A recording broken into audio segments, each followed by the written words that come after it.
Today, we're going to talk about nostalgia and why it is okay to feel nostalgia even towards times of discomfort or trauma.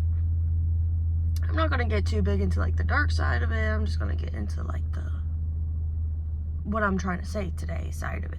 Basically, I've been really nostalgic recently. And I think what really sparked it was reconnecting with some people during my church days. Shocking, I know. No, but that was not on my bingo card. We really went to two separate paths of life.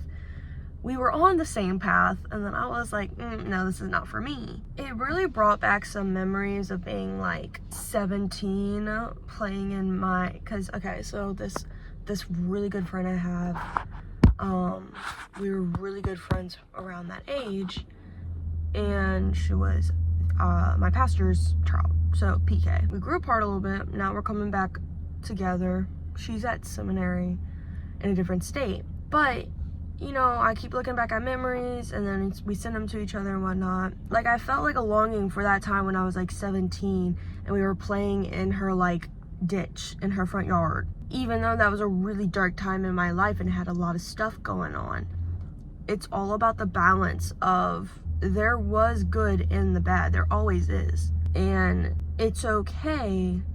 And I feel like a lot of people might be like, well, yeah, duh, it's okay. But some people need to be told it's okay.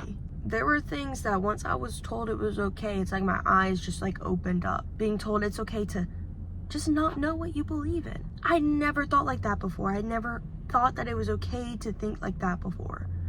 So basically, like even on like a lighter note, like, well, before that, it also comes to a point of your personal growth where you become okay allowing people back in. And it doesn't have to be back in, just like allowing them to be aware of your current presence. Like, I refriended, sorry, it's Facebook, like my old youth pastor and his wife, because I do have fond memories with them. That doesn't mean that I'm like trying to reconnect, but I have no personal issue now with them being aware of me, being aware of my success, seeing their success, things like that. And that is okay. That's some personal stuff you have to get through. I didn't have any extreme trauma with them, so it's not like I'm really pushing through something big. And then like on a lighter note, to be cringe is to be free, baby. You have to be okay. No, you should. You don't have to.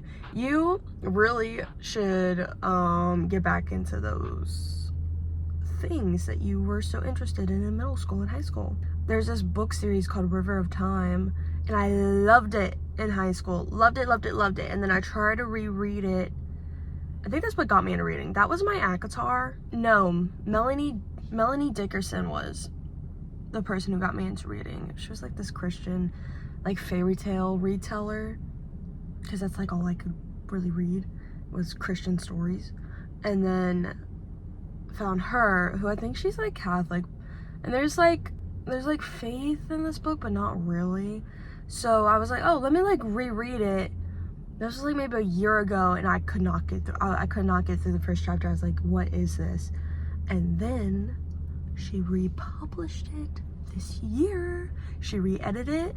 So she re-edited it. So currently reading it, and I'm thriving.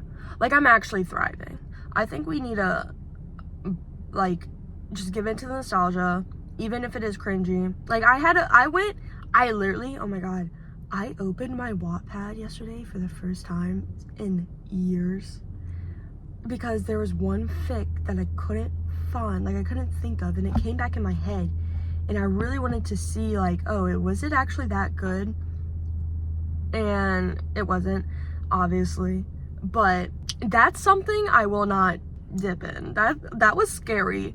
That was Pandora's box. The amount of My Chemical Romance fan fiction, half of them were titled Adopted by Gerard Way. It was scary. Real scary. But that's today's little like talk on like get into like the nostalgic feeling and do things that like used to make you happy and see if they still bring you joy. What's the harm in it? I feel like we change, but we still do have those same interests, and there's nothing wrong with that. And I think we need to do that more. Like really like kind of look at the stuff that we used to love, because that brought us joy at one point. And even if it doesn't bring us joy anymore, like that's okay, but it might. Like my life has gotten like a little bit like too repetitious recently, so I feel like I really needed this to kind of bring back a little bit of that childlike wonder and whimsy. But yeah, go read that cringy book you liked at 12. That's all I have.